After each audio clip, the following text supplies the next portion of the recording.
النهارده هنتكلم عن موبايل هيغير مستوى المنافسه من فئه ال 2500 جنيه لغايه 3000، وكمان هو يساوي اكتر من كده كمان. تاكد نشوف فيديو الاخر. النهارده هنتكلم عن ريدمي 90 من شركه شاومي، فبسم الله.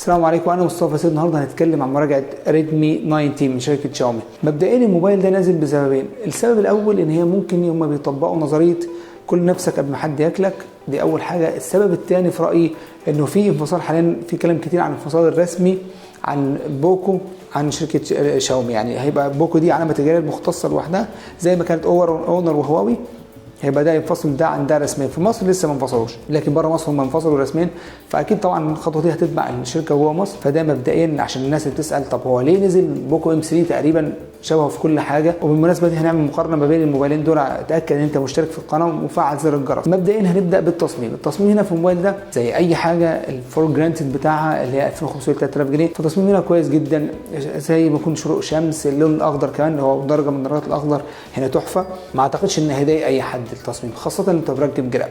التصميم هتلاقي من فوق برضو في منفذ السماعه 3.5، في الاي ار، وده يعني هتحتاجه في يوم من الايام، هتلاقي نفسك احتاجته. ماشي اوكي. بعد كده هتلاقي مثلا الصوت الاستيريو، سماعات هنا ستيريو، فهتلاقي في سماعه حقيقيه فوق وسماعه حقيقيه تحت، هتلاقي سماعتين حقيقيتين، وده هينعكس على تجربه الصوت اللي احنا هنتكلم عنها شويه كده. بعد كده هتلاقي التصميم ما يعيبوش الا شيء واحد بس، اللي هو السماكه هنا 9.6 ملم. يعني هم تحس ان هم كانوا داخلين على 1 سم، كان قفلوا يعني، حتى كان يبقى منظرها شياكه، كان يبقى التقفيل مثلا السماكه 1 س م بدل ما 9.6 م يعني.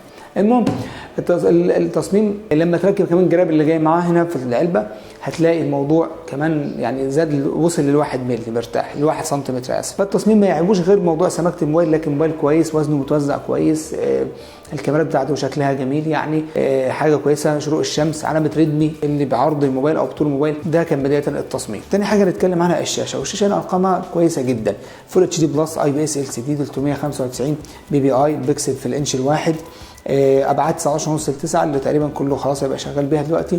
الحواف مش احسن حاجه، لكن مش عيب اطلاقا، وهتتعود عليها، ومش كبيره يعني، مفيش اللي الحافه اللي تحتها الصغيره دي بس اللي من تحت، ودي حاجه كويسه جدا. اوكي، خلصنا الشاشه. في سلبيه واحده في الشاشه لازم تاخد بالك منها، ان هي تحت اشعه الشمس هتتعب معاها شويتين 3 4 يعني. لو انت شغلك كتير بره في الشمس، الموبايل ده ما تشتروش. حسيت اللمس كويسه جدا، الشاشه الوانها كويسه، عمرها ما هتوصل للاموليد، لكن بالنسبه لدرجات الاي بي اس والال سي دي لا مفيش اي مشكله. نيجي هنا نتكلم عن نقطه مهمه جدا ترجح كفه الموبايل ده، وهي الاداء هنا سناب دراجون 660 معماريه 11 نانومتر، مع الرام 4 جيجا، هي نسخه واحده 4 جيجا على فكره، حتى مع 64 و128 نفس نسخه الرام، فالاداء كويس. وكمان الذاكره هنا يو اف اس، ماشي، استجابتها اسرع بكتير من الذاكره الثانيه اللي زي الام سي والكلام ده كله. انت مش هتعاني في المهام اليوميه، الدنيا شغاله كويسه، فاوفرول انت هتاخد تجربه كويسه في المهام اليوميه، مش تحس باي مشكله يعني. اللهم الا اللاج شويه اللي هو لازم يحصل لك طالما انت معاك موبايل شاومي يعني. فالاداء اليومي كويس جدا. في بابجي هتلاقيه مشتغل لو بالانسد والكلام ده، لكن هتشغل لو هتلاقي نفسك مفيش اي دروب في الفريمات، هيديك اداء كويس جدا مستقر. ده ياخد نقطه ثانيه مهمه اللي هي البطاريه. البطاريه هنا 6000 ملي امبير. 6000 يعني بص، انت لو هتطحن الموبايل طحن لازم يعدي معاك اليوم، غصب عنك هيعدي معاك اليوم. اوكي، يعني هو بياخد استخدام متوسط حوالي 14 ساعه، صعب حد مننا يمسك الموبايل 14 ساعه يوميا يعني. لو انت استخدامه متوسط هياخد معاك يومين ونص. وللاسف هو بيشحن بطيء شويه، بيشحن بقدره شحن 18 واط، مع ان الشاحن اللي معاه 22.5 واط، بيشحن في حوالي 3 ساعات. ولو انت بتستخدمه طبعا هيطول شويه اكتر على الشحن. ولكن زي ما قلت كده، انت لو 3 ساعات على كل يوم بتشحنه مره ده كويس، او كل 3 ايام مره ده كويس جدا. فالاداء، نحصر نقطة الأداء دي نقطة قوة كويسة للموبايل، لكن هو مش أحسن حاجة في فئته السعرية. نيجي هنا لنقطة قوة كبيرة للموبايل، ونقطة ضعف برضه كبيرة للموبايل، وهي الكاميرات هنا 4 خلفية وكاميرا واحدة بس أمامية. الكاميرا الرئيسية الخلفية اللي هي 48 ميجا بكسل، مستشعر تقريبا هو نفس اللي موجود في البوكو ام 3، بس هنا اللهم الا في كاميرا زيادة اللي هي الوايد انجل هنا 8 ميجا بكسل. بعد كده كاميرا العزل والماكرو. اوكي، الكاميرا الأمامية 8 ميجا بكسل بس للسيلفي. في الكاميرا الخلفيه نقطه قوه فعلا متفوق للموبايل، صور كويسه جدا، شارب، حاجات كده، فيديو كويس برضو، دايناميك رينج مش يعني، هو عاده شاومي ان في مشكله دايما في الدايناميك رينج، لكن برضو مش سيء يعني، يعتمد عليه مفيش مشكله. فكل حاجه كويسه مظبوطه في الصور، الوانها كويسه، حده في الالوان، في دايناميك رينج زي ما قلنا كويس، مفيش اي مشكله. الكاميرا الاساسيه يعتمد عليها وتعتبر ميزه من مميزات الموبايل ده.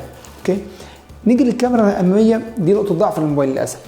الكاميرا عاديه بتطلع لك صور عاديه 8 ميجا بكسل مفيش مشكله، لكن 8 مش هتلاقي تفاصيل كويسه خالص، ما اعتقدش انت تقدر تعتمد عليها لو انت بتصور فلوجات او بتصور دايما فيديوهات لنفسك او بتصور تيك توك او بتتصور سيلفي كتير. الموبايل ده ما ينفعش تشتريه، اللي بقى لو انت تعمل كده تعمله بقى في ظروف اضاءه تكون كويسه جدا يعني، عشان تاخد كواليتي كويسه وتقدر يعني تشير ده مع اصحابك او تديها لاي حد. لكن ان انت الصوره ممكن تصورها وتخليها لنفسك بس، مش اكتر من كده، لو انت ظروف الاضاءه عندك مش احسن حاجه.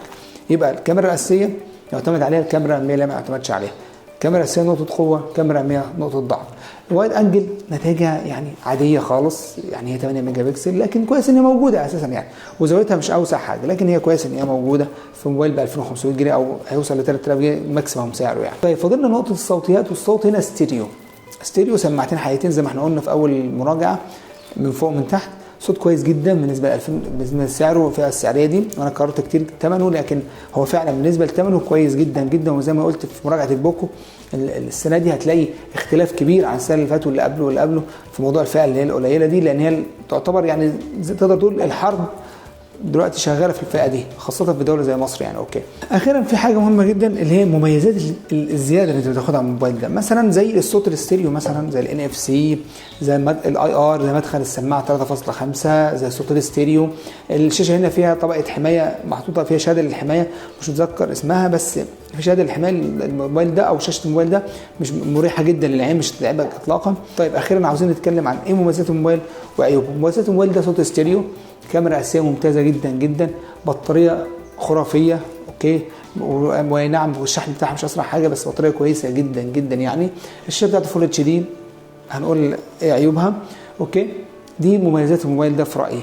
والتصميم برده كويس، تصميم جميل جدا، وبيجي كمان معاه جراف في الموبايل، فما فيش حاجه هم حارمينك منها يعني. اوكي، طب ايه عيوب الموبايل ده؟ عيوب الموبايل ده الكاميرا السيلفي، كاميرا سيلفي ما يعتمدش عليها، اضاءه ضعيفه للشاشه، او يعني الصدوع للشاشه ضعيف جدا لو انت هتشتغل بره البيت بيه. واخيرا المعالج بتاع الجرافيكس في الالعاب مش احسن حاجه. اتمنى تكون المراجعه وافيه وكافيه ليك يعني، تكون عرفتك الموبايل ده تشتريه او لا. وزي ما قلت وباكد كل فيديو، يا ريت ما تنساش تشترك في القناه، مش هيحصل حاجه والله، وما هتتكهرب ولا يحصل لك اي حاجه ولا تتنحس يعني لو اشتركت في القناه. ويا ريت تفعل زر الجرس عشان تشوف المقارنه الجايه ما بين الموبايل ده اللي هو الشاومي ريدمي 90 ومع البوكو ام 3 ان شاء الله يبقى في مقارنه قويه جدا في نفس الفئه السعريه دي. شكرا والسلام.